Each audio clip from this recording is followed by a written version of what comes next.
Bismillahirrahmanirrahim. Assalamualaikum warahmatullahi wabarakatuh.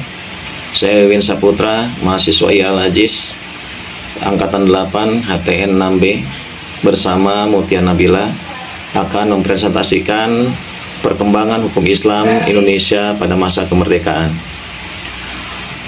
Untuk menata ulang hukum Islam, Profesor Dr. Hajarin mengajukan teori receive exit, sedangkan Sayuti Tholib mengajukan kebalikan dari receive, yaitu bahwa hukum adat hanya berlaku jika bertentangan dengan hukum Islam. Penerapan hukum Islam khususnya dalam bidang hukum waris. Karena itu ketika menerapkan hukum Islam perlu menafsirkan ayat-ayat Al-Quran dalam konteksnya. Penafsiran kontekstual ini disebut teori Recoin. Format hukum Islam muncul perlahan tapi pasti. Pada masa kemerdekaan ini, hukum syariah mengalami dua masa, yaitu masa persuasi dan masa kekuasaan. Periode persuasi adalah periode di mana penerimaan persuasif hukum syariah, yaitu seseorang harus percaya dan menerima sumbernya. Semua hasil persidangan BPUPKI meyakinkan Undang-Undang 1945 meskipun Undang-Undang 1945 tidak memuat 7 kata Piagam Jakarta. Menurut pasal 29 ayat 1 dan 2, hukum Islam berlaku untuk orang yang beragama Islam di Indonesia. Periode kedua adalah periode sumber kekuasaan, dimulai dengan masuknya Piagam Jakarta pada tahun 1959 dengan keputusan Presiden Republik Indonesia.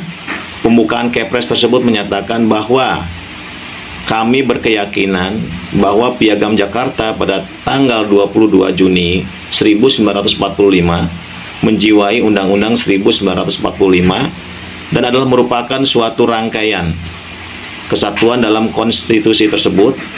Sedangkan menurut Konstitusi Indonesia adanya kesamaan status hukum di antaranya keduanya. Selama periode ini, status hukum syariah masih belum jelas karena umat Islam sendiri masih merasa bahwa ada permainan politik dengan potensi besar dalam hal cita-cita umat Islam.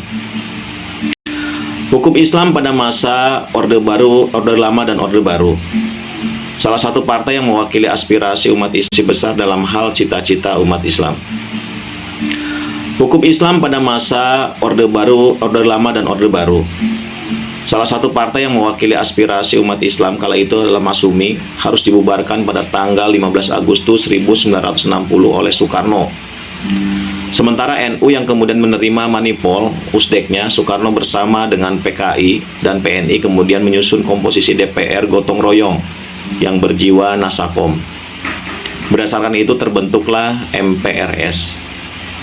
Orde ini menegaskan perannya sebagai pembela Pancasila 1945.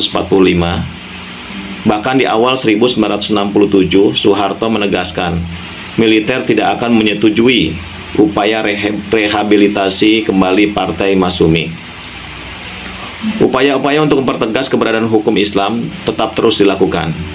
Seorang Menteri Agama dari kalangan NU, Nahdlatul Ulama, yang mencoba mengajukan rancangan undang-undang perkawinan umat Islam dengan dukungan kuat praksi-praksi Islam di DPR, namun gagal. Upaya ini kemudian dilanjutkan dengan mengajukan rancangan hukum formal yang mengatur lembaga peradilan di Indonesia pada tahun 1970. Upaya ini kemudian membuahkan hasil dengan lahirnya Undang-Undang Nomor 14 Tahun 1970 yang mengakui pengadilan agama sebagai salah satu badan peradilan yang bertindak pada Mahkamah Agung. Baik, selanjutnya presentasi akan disampaikan oleh kamu. Perkembangan hukum Islam pada masa Orde Baru atau masa kepemimpinan Soeharto. Islam pada masa Orde Baru berlangsung selama 32 tahun, tepatnya sejak tahun 1966 hingga 1998. Pada masa Orde Baru ini terjalin hubungan Islam politik, terutama di kalangan Islam modernis dengan pemerintahan yang mendapat dukungan dari militer atau ABRI. Lalu pada periode 1966 sampai 1977 atau bisa disebut sebagai periode konsolidasi kekuatan. Pada awal era Orde Baru, umat Islam di Indonesia dipandang sebelah mata. Hal itu dikarenakan secara jumlah penduduk muslim merupakan mayoritas namun secara keahlian masih minim.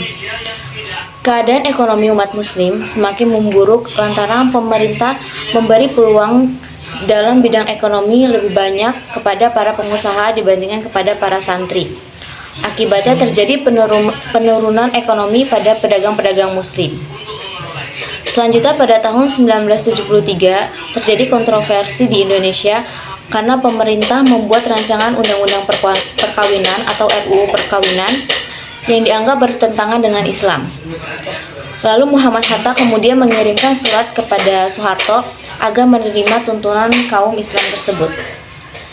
Selanjutnya pada periode 1977 sampai 1985 atau disebut dengan periode fragmentasi dan reformulasi.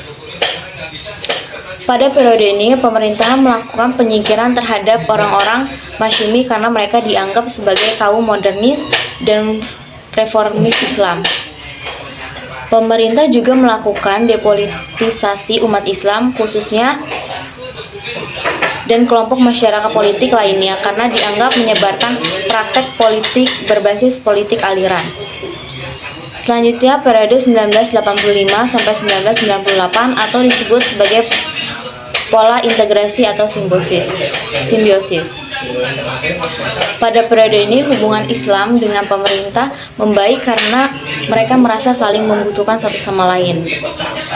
Salah satunya adalah pemerintah mengeluarkan SKB atau surat keputusan bersama dari 3 menteri, yakni Menteri Pendidikan, Kebudayaan, Menteri Agama, dan Menteri Dalam Negeri. Selain itu juga lahir berbagai kebijakan seperti Undang-Undang Pendidikan Nasional tahun 1988, Undang-Undang Peradilan Agama tahun 1989, berdirinya Ikatan Cendekiawan Muslim Indonesia atau ICMI.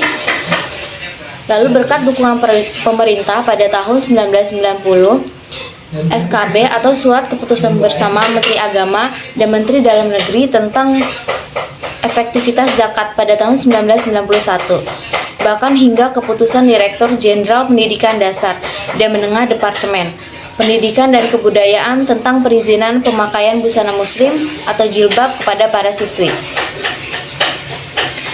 Selanjutnya,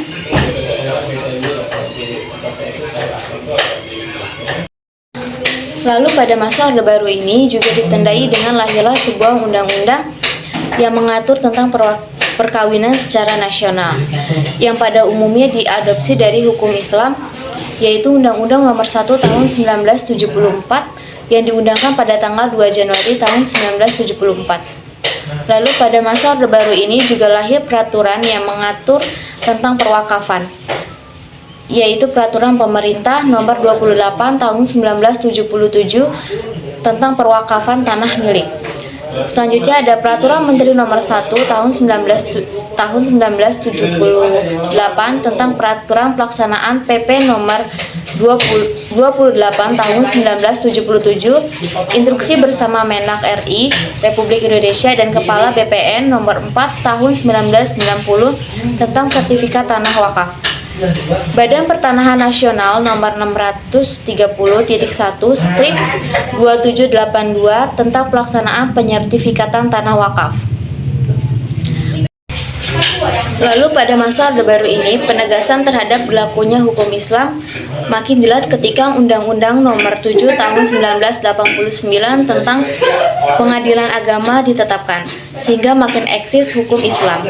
Pada Orde Baru yang paling fenomenal adalah lahirnya Impres Nomor 1 Tahun 1991 yang ditandatangani oleh Presiden Soeharto, yang isinya untuk menggunakan dan menyebarluaskan kompilasi hukum Islam yang terdiri dari 3 buku. Yang pertama ada buku pertama Hukum Perkawinan, buku kedua Hukum Kewarisan, buku ketiga Hukum Perwakafan.